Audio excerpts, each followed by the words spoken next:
Okay, so this is almost 10 years ago. Okay, so you saw, what they were doing with the robots. It's probably way more automated. And let's see what the revenue is.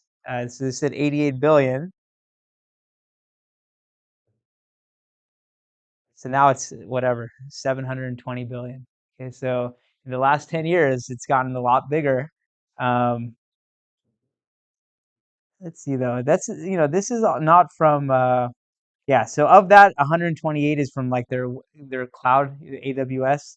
So it's still, it's grown not quite 10x, but I don't know, 5 to 7x in the retail business. Okay, so so I think they had what I think you said 59 fulfillment centers. So it's going to be more than that now, and probably way more tech uh, enabled. Um, it's also interesting. Amazon had to kind of innovate because they don't call them warehouses. They call them fulfillment centers. Why do you think that is? What were warehouses doing for like other retailers? Any ideas? What exactly? They were just storage, and they were like a place where inventory came and then went out to be distributed to the stores. What Amazon did is the inventory comes in, but then at that same location, they're going to put it in the box, they're going to put the shipping label, and they're going to send it out to the customer.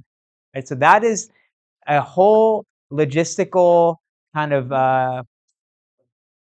they had to come up with that because there's no other warehouses doing that where they were fulfilling the orders right there.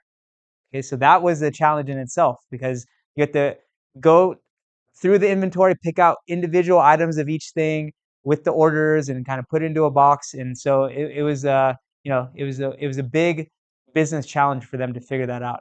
Yeah. But yeah, now logistics is like e-commerce is in the last 10 years has grown, not just Amazon, but just in general. So there's other warehouse kind of operators and fulfillment center operators that probably have similar um, kind of logistics now. But Amazon is definitely an innovator in this. Okay, any comments on this? Questions? Yeah, it is impressive. I agree. To grow uh, from zero, like I think they went public in 99. Um, and they went public, not too long after they started. It is incredible that they're at the scale that they are.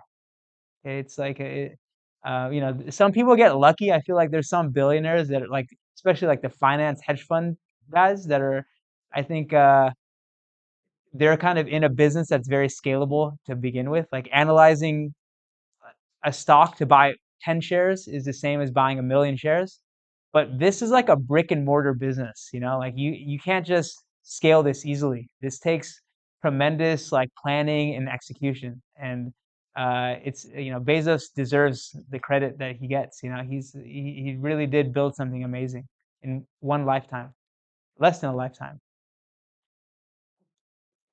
Okay. And he actually became a billionaire not from Amazon. He was a seed stage investor in Google.